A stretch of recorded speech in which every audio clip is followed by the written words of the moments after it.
Governo Vargas, 51, 54, caracterizado pelo nacionalismo econômico, pelo intervencionismo, a intervenção do Estado na economia. Uma forte preocupação de Getúlio Vargas pela indústria de base, siderurgia, a energia, petroquímica, e em 1951, uma grande mobilização nacional pela criação da Petrobras, que passa a ter o monopólio da extração e refino do petróleo. Esse nacionalismo de Vargas, essa intervenção do Estado na economia, não agrada a burguesia nacional, não agrada capital estrangeiro, e Vargas começa a receber uma série de pressões. Há um atentado ao seu principal opositor, Carlos Lacerda, e Vargas passa a ser considerado o responsável, o mandante. E aí, Getúlio Vargas vai cometer o suicídio. Ele deixa a carta-testamento. Carta-testamento que termina assim: saio da vida para entrar na história. E toma a liberdade de completar. Entrar na história e cair em todos os vestibulares que houver neste país. Você vai ficar atento, não vai? Muito bem. A partir do suicídio de Vargas, nós vamos ter uma crise política até a ascensão, até a eleição de Juscelino Kubitschek. Preste atenção no quadro. Governo de JK, 1956-1961. Adoção do Plano de Metas, com forte preocupação na industrialização brasileira. É o início da entrada do capital estrangeiro, iniciando o chamado capitalismo associado ou capitalismo dependente, com a chegada das multinacionais. O período do governo JK é caracterizado por uma forte inflação.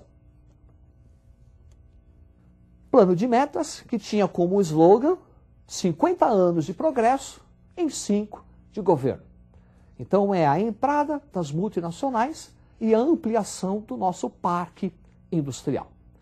No final do seu governo, uma forte inflação caracterizada pelo emissionismo.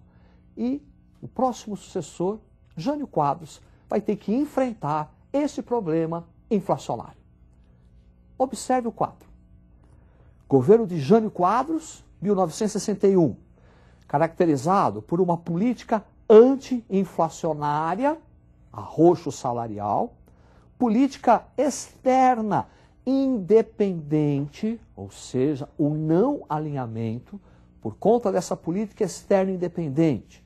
Jânio Quadros manda para a China o vice-presidente, João Goulart, com o claro objetivo de ampliar o mercado consumidor, e também vai condecorar Ernesto Che Guevara, um dos líderes da Revolução Cubana.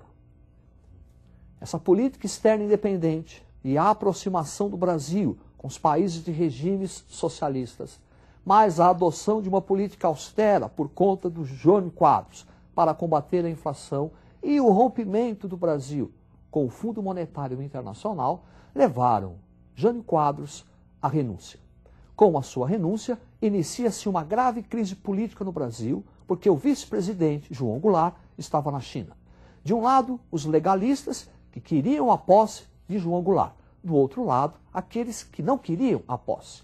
Para contornar a crise, foi adotado no Brasil o parlamentarismo. Segunda vez, viu? A primeira vez no segundo reinado. Agora, a segunda vez, adoção do parlamentarismo para contornar a crise política. Observe o quadro. Governo de João Goulart, 61, 64. De 61 a 63, parlamentarismo.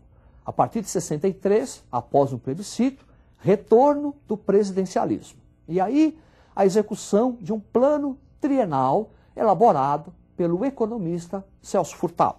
E também a adoção de um amplo programa de reformas de base. Reforma agrária, reforma eleitoral, reforma universitária. Esse amplo programa vai provocar um questionamento do grupo dominante, em virtude do nacionalismo econômico que ele apresenta. E em 1964, temeroso de que João Goulart instalasse uma república sindicalista no Brasil, é organizada pelo Exército, Igreja Católica e Burguesia Nacional a Marcha da Família com Deus e pela Liberdade. Assim, no dia 31 de março, há um golpe militar, atendendo os reclames dos grupos conservadores, da Igreja Católica, da burguesia industrial e das próprias Forças Armadas. O estupim será um grande comício realizado por João Goulart na Central do Brasil, no Rio de Janeiro, onde praticamente 300 mil pessoas ouviram que ele ia nacionalizar as companhias de petróleo e implantar uma reforma agrária. No dia 31 de março, é dado o golpe militar e em 1º de abril, Humberto de Alencar Castelo Branco já ocupa a presidência do Brasil, inaugurando o chamado regime militar, que se estende até 1985. É isso aí. Uma boa sorte e estude.